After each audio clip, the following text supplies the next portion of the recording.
Bueno, justo hablábamos de Shimon Peres en el arranque del programa, vamos a lo que está ocurriendo en Gaza. 25 países piden por el fin de la guerra. Así es, el Reino Unido, Francia, Canadá, Australia se han sumado a los países firmantes, que en total son 25, de un documento que pide el fin de las operaciones militares de Israel en Gaza. Muchos de estos países, o algunos de estos países, en términos muy explícitos, han validado el derecho de Israel a defenderse después de la masacre del 7 de octubre. Es importante decir esto porque Israel se está encontrando, o mejor dicho, Netanyahu se está encontrando con cuestionamientos de quienes reivindicaron el derecho. Claro, el derecho de Israel a defenderse después de aquel brutal ataque perpetrado por el grupo terrorista Hamas. Pero lo cierto es que la situación humanitaria en Gaza, 600 días después de iniciado el conflicto, más de 600 días después de iniciado el conflicto, es tan pero tan grave, conforme a lo que se puede reconstruir con las organizaciones de asistencia humanitaria que están trabajando en el lugar, que ya son muchos los países que han dicho que no se sostiene más, entendiendo algunas cuestiones. Siempre me gusta repetir esto para ponerlo en perspectiva y para que se entienda por qué este es el escenario por diseño de una catástrofe, en el sentido de los factores que además contribuyen a que esto realmente haya sido y sea una tragedia de proporciones. 10 kilómetros de ancho en este territorio, por 40 kilómetros de largo. La población, el 12% del territorio, es la parte que queda sin orden de evacuación o sin militarización. Es decir, una población de más de 2 millones de personas en el territorio que te acabo de dar, básicamente desplazada a un porcentaje minúsculo del territorio, que es el 12% de este territorio.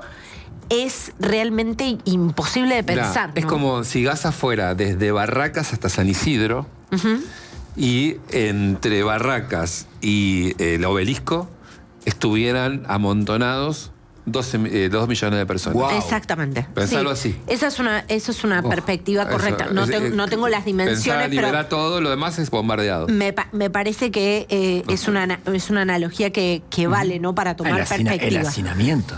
Hacinamiento, falta de ingreso de insumos médicos, ayuda humanitaria, principalmente alimentos que llegan a cuentagotas, ¿no? Esto lo vimos en el testimonio de Paulo Milanesio, ex coordinador de emergencias en Gaza.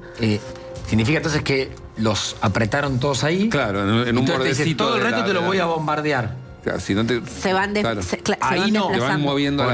Es cierto que jamás tiene presencia en todo el territorio, y el objetivo principal, esta operación militar pero tuvo tenés 2 millones de personas ahí adentro. Absolutamente. 2.100.000 personas. Todas en riesgo alimentario, obviamente, porque imagínate que tenés ayuda humanitaria entrando a cuentagotas, solo el 12% del territorio al cual se pueden trasladar, y un escenario imposible donde además quien gobierna de facto la Franja de Gaza los toma de escudos humanos también. O sea, digo, todo esto es el escenario de una catástrofe de proporciones, que es la que estamos viendo, y por la cual están pidiendo estos 25 países. Que repito, entre estos 25 países no está... no es que críticos de Israel. Exactamente. O sea, quienes lideran esto o quienes tienen, digamos, quienes se marcan como voces salientes, ¿no? Reino Unido, Francia, Italia, no son países que no hayan reivindicado, que no hayan repudiado abiertamente el 7 de octubre, que por supuesto fue una masacre perpetrada por una organización terrorista, y hay que decirlo así. No son países, en el caso, por ejemplo, de Alemania, que no hayan reivindicado el derecho de Israel a defenderse. Me refiero a Alemania por una declaración reciente del canciller Merz, que había dicho que no entendía el objetivo de la continuidad de la operación militar de Israel en Gaza.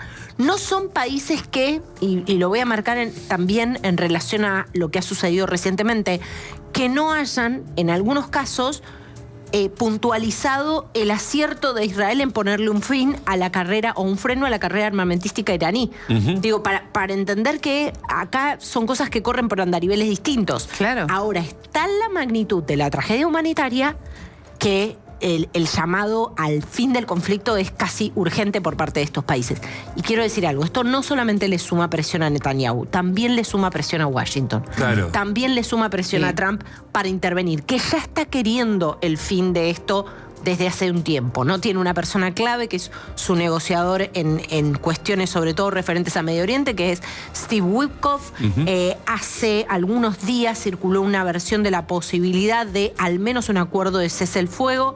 Esto es diferente a un acuerdo de paz, pero es un acuerdo para el fin al menos de las operaciones militares y de los bombardeos. Esto todavía no llegó a buen puerto, pero me parece que lo que vamos a ver en los próximos días va a ser un crecimiento significativo de la presión de Washington sobre Jerusalén, sobre Israel. Exactamente. Que Netanyahu atiende su frente interno, ¿no? Su demanda social. Sí, ¿no? Y sus cuestionamientos que eran previos al 7 de octubre. Suponete que frena. Sí. Esos 2 millones de personas, el día de mañana, si abrís medianamente una frontera, empieza una crisis. Bueno, por eso no se abren las fronteras. Empieza. Por eso Egipto no abre, por eso siempre es una tensión eterna. Sí. Es una tensión eterna. Y además tenés 2 millones de personas que en cuanto frenes van a decir, vos me asediaste. Sí, es un... Mentalmente quedan rotas. Absolutamente. Quizás sea el tema más difícil de la historia actual de la humanidad. Tremenda. Posiblemente Gaza sea el asunto más difícil de resolver actualmente para la política global. Tremendo. El cruce... No sé si exagero, pero no. No, es el conflicto más difícil, además de contar. Todos se van calmando. Bueno, Ucrania todavía no, pero sigue siendo abierto. Después hay muchos conflictos fuera de radar, digamos, muchos conflictos a los que no les prestamos atención. Lamentablemente, hablábamos hace algunos días de Haití, pero podríamos hablar de Sudán, de la gravísima situación humanitaria ahí, y eso no parece tener visos de ningún tipo de resolución. Pero más allá de esto, probablemente sea el más complejo de contar. Los países que han firmado son Australia, como les decía, Austria, Bélgica, Canadá, Dinamarca, Estonia, Finlandia, Francia, Islandia, Irlanda, Italia, Japón, Letonia, Lituania, Luxemburgo, Países Bajos, Nueva Zelanda, Noruega, Polonia, Portugal, Eslovenia. Bueno, en fin, podría seguir. El sufrimiento de los civiles en Gaza ha alcanzado nuevas cotas, dicen los ministros de Relaciones Exteriores, y afirman: la guerra en Gaza debe terminar ahora. Hay que decir algo, ayer se produjeron operaciones en un lugar que hasta ahora no había sido atacado dentro de la minúscula franja, ¿no?